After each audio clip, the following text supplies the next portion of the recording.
Here's an uncomfortable truth nobody wants to hear.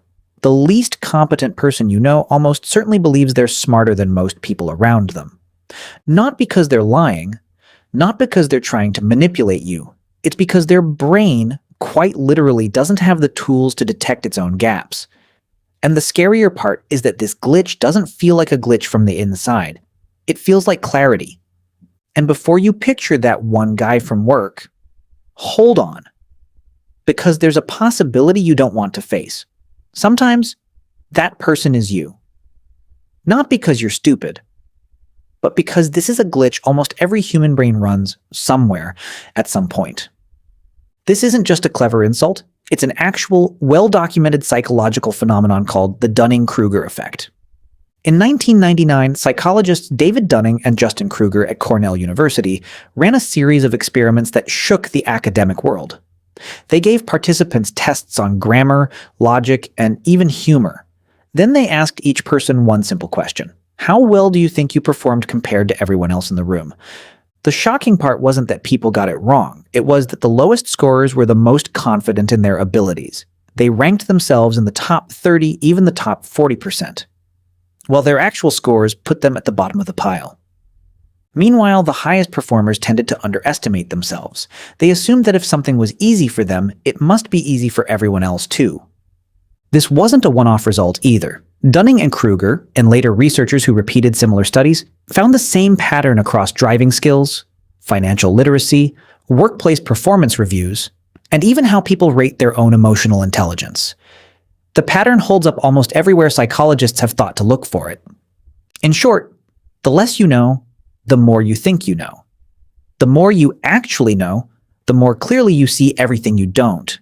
It sounds like some cruel joke evolution played on us, but it's actually a systemic flaw in how the brain processes competence. To recognize you're wrong, you need the exact skill you're missing. Psychologists call this a double burden. You're not just bad at something, you're also bad at judging how bad you are at it. Imagine you've never learned to play chess. You wouldn't be able to tell a brilliant move from a mediocre one, because both fall outside your understanding. To you, they'd look the same. Equally confusing.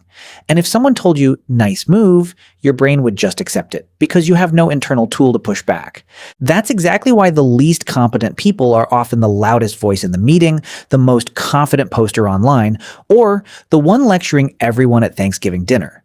They don't see their limits, because the very thing that would let them see those limits is the thing they're missing. And it isn't limited to trivia or small talk. This same blind spot shows up in high-stakes places. A manager who's never studied leadership confidently making decisions that affect a whole team, or someone with zero background in medicine sharing health advice as if it were established fact. The stakes go up. The self-awareness doesn't. So how do you spot this? Not just in other people, but more importantly, in yourself. There are 3 signs worth pausing on. Sign number 1. You rarely say, I don't know. People stuck in this illusion of competence usually have an answer ready for everything, even topics they've never actually studied. They're not uncomfortable with uncertainty because they've never noticed uncertainty was there in the first place. Sign number 2. You get defensive instead of curious when challenged. A genuinely knowledgeable person, hearing a different opinion, tends to think, interesting. Let me consider that. Someone caught in the Dunning-Kruger loop thinks instead, this person clearly doesn't understand the topic as well as I do. Sign number 3. You measure competence by confidence, your own and other people's. You assume the loudest, most certain voice in the room must be the smartest one. But research has shown, again and again, that confidence and actual competence are almost completely independent variables. Someone can be extremely confident and extremely wrong at the exact same time. Think about the last online argument you scrolled past, where someone who had never read a single study confidently talked over an entire field of experts in a few typed sentences. That's not courage. That's the direct result of never having seen the line between I think and I know. But here's where this video breaks from almost everything else you've seen on this topic. Dunning-Kruger isn't a story about dividing the world into smart people and stupid people. It's a story about being human. And that's exactly why it should make you uncomfortable. David Dunning himself, in interviews years after the original study, said the real takeaway was never avoid unintelligent people. It's that all of us are experts in a few narrow areas, and at the same time, textbook Dunning-Kruger cases and dozens of others we've never seriously studied. You might be genuinely excellent at your job, while being wildly overconfident about nutrition, personal finance, parenting, or even psychology itself, just because you read a few articles or watched a few videos online.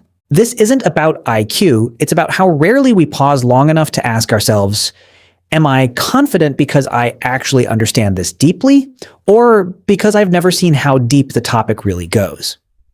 And this is where it gets uncomfortable for anyone watching a psychology channel like this one. Consuming videos about the mind can quietly create the same illusion. Watching a 10-minute breakdown of a concept can feel a lot like mastering it, when really you've only seen the surface. Awareness of a bias is not the same thing as immunity to it. In fact, believing you're now immune to Dunning-Kruger because you just learned what it's called is itself a very Dunning-Kruger thing to think. So how do you actually get out of this trap? The answer isn't to doubt yourself on everything. That just trades one kind of dysfunction for another. The answer is something psychologists call intellectual humility. It's the ability to hold a strong opinion while still leaving room for the question, what if I'm wrong? People high in intellectual humility aren't less confident. If anything, they're more grounded, because their confidence is built on something tested, not on never having seen the limits of their own knowledge. Here's one simple exercise you can start using today. Before you speak with total certainty on a topic, ask yourself 3 questions. Where did I actually learn this? Have I ever actively looked for the strongest argument against it? And if a real expert in this field heard me say this out loud, would they nod or would they wince? Just asking those 3 questions is often enough to pull you out of the most dangerous stretch of the Dunning-Kruger curve, the peak researchers actually call Mount Stupid, the point where confidence is at its highest and knowledge is at its lowest. There's a second habit worth building alongside this. Actively seeking out people who know more than you and letting them correct you in public. It stings for about 5 seconds, but every single time it happens, you get a tiny bit closer to the second phase of the Dunning-Kruger curve, the Valley of Despair, where confidence temporarily drops as you realize how much you don't know. That dip feels bad. It's also the most honest place you can stand. Everyone who eventually becomes genuinely skilled at something passes through that valley. There's no shortcut around it, only through it. So the next time you hear someone speak with total, unshakable certainty about something they've never actually studied deeply, don't rush to laugh. Remember that somewhere in your own life, you're probably standing on that exact same mountain and you don't even know it. Real intelligence isn't about having a lot of answers.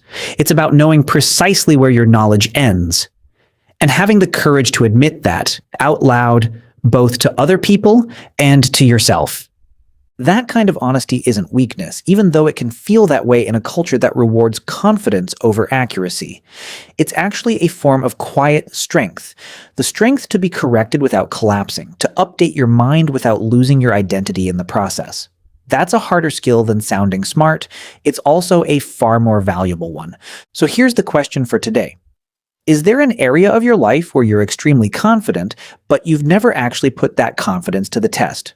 Drop your answer in the comments. Not the safe answer. The honest one.